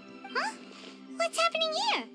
I spent all night writing my piece about the Phantom Weasel, and it was going to go to print this morning, but just as dawn broke, I suddenly received news that Caesar's fiancée, Gemma, had contacted the guards and confessed to having been the real Phantom Weasel all along. That was quick. Too late, bro. That was quick, you say? It sounds like I've got some catching up to do. Please, fill me in. Whoops. Aha! My instincts did not lead me astray. You do have something to hide. Gemma turning herself in must have something to do with Lyney's performance last night. Maybe watching my high-altitude escape trick reminded her of a better time with Caesar, and she could no longer ignore the voice of her conscience. Huh. Okay, then. Wait, no, there must be more to it. If that's all it took for her to have a change of heart, how did it take her 10 whole years? Well... Oh, I remember now. You and Gemma were nowhere to be found after the show. What happened between you? Quickfire question. Where did you all go after the show? Oh, we went to the cemetery and Lyney did a private magic trick just for us. Actually, glad you mentioned it, because that reminds Paimon. Guess what? Lyney started using rainbow roses in his tricks. What? I don't recall ever having received a rainbow rose from you myself. Is this supposed to mean that they're more important to you than your own sister? No, I just, What now? Oh, did Paimon say something wrong again? This is getting pretty awkward. What do we do, Traveler? Seems like this interview wasn't meant to be. Well, never mind. There's always next time. Forgive my persistence, but when there's explosive news waiting to be found, I can't turn away. The news about Gemma has already made waves, and I'll stop at nothing to get to the bottom of it all. Apparently, one of the things she said to the guards was that her final wish is to see Lorenzo one last time. There's clearly a web of complicated relationships there. Can't blame me for being curious. All right, I guess I'll leave you to continue the rest of your conversation in peace. Bye for now.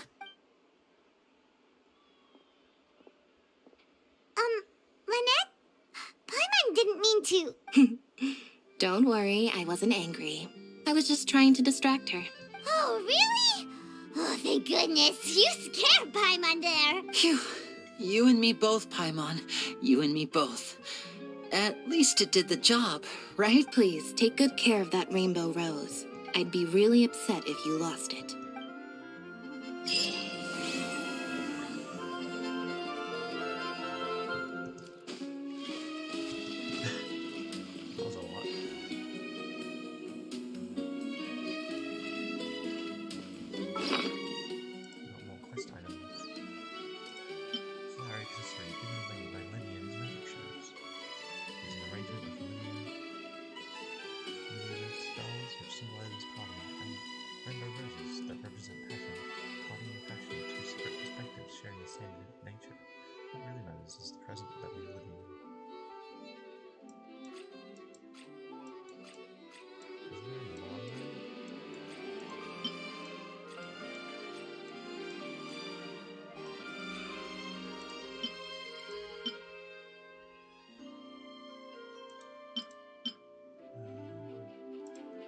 Child's vision. It appears as if child lost control of the world of power.